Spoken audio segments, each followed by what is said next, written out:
Jefferson wrote that in the last year of his life, not as folk wisdom, as an operational principle he had spent decades refining, the count is not delay for its own sake.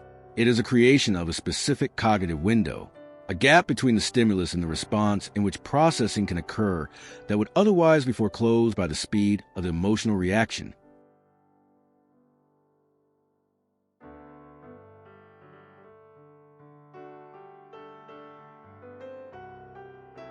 Most people understand emotional control as suppression, the act of pushing a feeling down, of not showing it, of overriding it with reason.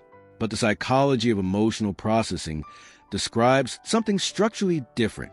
The pause before the feeling consolidates is not suppression. It is the moment in which the meaning of what is happening is still open, before the emotional system has committed, before the response is locked. That window is not infinite. It is brief, and what the mind does inside it determines the quality of everything that follows. Neuroscientist António Damásio at the University of Southern California spent decades studying what happens in the brain between the moment a stimulus is registered and the moment an emotional response is generated. His somatic marker hypothesis, developed in the 1990s, identified a specific mechanism. The brain tags past experiences with emotional markers, gut feelings, and uses those markers to guide decision-making before conscious deliberation begins. The markers are not noise. They are compressed information, but they are also calibrated to past conditions, not present ones. And the pause is the moment in which the mind can check whether the marker fits the current situation, or whether it was assembled somewhere else. The reappraisal window is not an act of will. It is an architectural feature of emotional processing. The emotional response does not arrive whole. It is assembled from sensory input, from memory, from the current state of the body. That assembly takes time. And within that window, the meaning being assigned to the incoming signal is still being negotiated.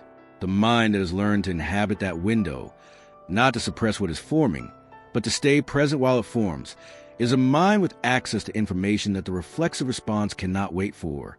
Shakespeare put the most precise formulation of this principle in the mouth of a man who had spent the entire play failing to act, not from cowardice, but from the inability to close the gap between what he felt and what the situation required. By the final act, Hamlet has arrived at something different from resolution. He has arrived at readiness, the willingness to remain inside the uncertainty long enough for clarity to form, rather than acting from the urgency of the unprocessed state. The dominant cultural framework for emotional authenticity is immediate. To feel something and express it without delay is considered honest. To pause before responding is considered calculating, cold, or socially dishonest. This framework is not without merit.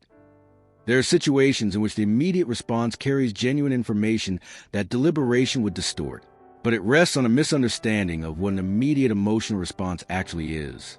It is not the pure signal of an authentic interior state.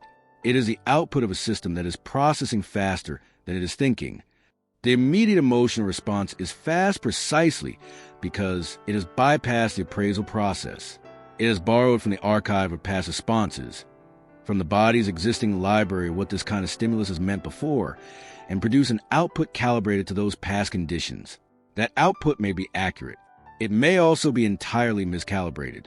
The person cannot tell from inside the immediate response, which it is. The pause is not the enemy of authenticity. It is a condition under which genuine appraisal, rather than archival replay, becomes possible. Twain's formulation answers Jefferson's directly, and the irony is deliberate. The counting is not the mechanism. The mechanism is what the count creates, a gap between the signal and the output. And Twain understood that the gap, if used, changes not just what is said, but what is decided. The problem is not the feeling. The problem is the timing of the output relative to the completion of the processing. In the 1990s, James Gross at Stanford University conducted a systematic program of research on the difference between two forms of emotional regulation. The first, suppression, involves inhibiting the behavioral expression of the emotional state after it has consolidated. The second, cognitive reappraisal, involves changing the meaning assigned to the situation before the emotional response has fully formed. His finding was specific and consistent across hundreds of studies. Suppression costs more and delivers less. People who suppressed showed higher physiological arousal, worse memory for the events they suppress around, more social distance from others, and lower well-being over time. People who reappraise show the opposite profile across every measure. The critical distinction is timing. Reappraisal works because it operates before the emotional response is locked, before the physiological cascade is committed, before the behavioral impulse has formed. Suppression operates after, and after is too late for the biology. The body has already received the signal. The suppression is managing the expression of a state that is already fully present. Reappraisal modifies the state before it exists at full strength. Gross also documented the social cost of suppression in a specific experiment. Pairs of strangers discuss an upsetting film. One person in each pair had been assigned to suppress their emotional responses. The suppressors showed elevated heart rate throughout. Their conversation partners, who knew nothing of the assignment, reported feeling less connected, less at ease, and less satisfied with the interaction. The suppressor's body was broadcasting what the face was not showing. The pause, the reappraisal, would have changed what the body had suppressed. Abraham Lincoln's biographers document a specific and consistent pattern across his presidency. When confronted with news that produced a strong emotional reaction, a military defeat, a political betrayal, a personal insult, Lincoln would write what he called a hot letter, a full, unrestrained response to the provocation, drafted in the heat of the response. He would then seal it and file it, marked "never sent." The letters were found in his desk after his death. The pattern was deliberate. Give the emotional system its full expression, in writing, in private, and wait for the appraisal to arrive before deciding whether the expression was what the situation required. Charles Darwin spent 20 years after the Beagle voyage developing the theory of natural selection before publishing it. His private notebooks show a mind fully aware of the implications of what it found, and systematically holding the response in abeyance while it checked its own reasoning. He described the process in a letter to Asa Gray as like confessing a murder. The pause was not timidity. It was a condition under which the argument could be made with the precision the evidence required. Joan Didion's formulation identifies precisely what Lincoln and Darwin were doing, without knowing they shared the practice. Writing is reappraisal. It requires a translation of an emotional state into language, and translation is appraisal. The act of putting the experience into words forces the mind to assign it meaning, to place it in sequence, to identify what it actually is rather than simply experiencing it as undifferentiated urgency. The pause is not the absence of the feeling. It is the transformation of the feeling into information. The invisible cost of a mind without access to the reappraisal window is not poor decisions. Poor decisions are visible. The invisible cost is the progressive narrowing of the response repertoire. Each time the immediate response is acted upon without appraisal, the neural pathway that produced it is reinforced. The response becomes faster, more automatic, more resistant to modification. The window does not disappear, but it becomes harder to inhabit, because the system has been trained to treat the gap between stimulus and response as a problem to be eliminated rather than a resource to be used. Psychologist Walter Mischel at Columbia University began with the marshmallow experiments at Stanford in the late 1960s. The finding that made headlines was that children who delayed gratification showed better outcomes decades later. What received less attention was the mechanism Mischel identified. The children who waited successfully were not exerting willpower. They were using cognitive strategies, reframing the marshmallow, looking away, transforming its meaning. They were reappraising. The ones who grabbed immediately were not weaker. They had simply not learned to inhabit the window.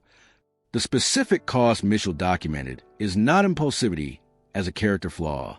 It is impulsivity as a skill deficit. The capacity to inhabit the reappraisal window is not innate. It is developed through specific conditions, through specific practice. And when it has not been developed, the person is not responding to the present situation. They are responding to the compressed archive of every situation that felt similar before. The present is being processed through the past, not because the person is irrational, because the system was never given conditions to update. The mind that pauses before it feels does not feel less. It does not process more slowly. It processes more completely. The pause is not a gap in response. It is a moment in which the response is assembled from current information rather than from archive reactions. The difference between suppression and reappraisal is not a difference in emotional intensity. It is a difference in timing. Suppression arrives after the emotional state has locked. Reappraisal arrives before. One costs, the other delivers.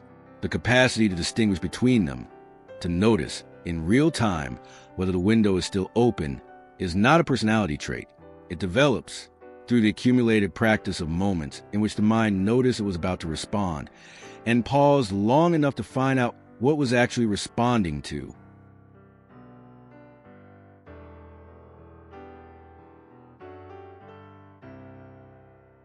The most processed response is not the slowest. It is the one that arrived after the window was used. Inner observer. Observe your mind. Understand reality.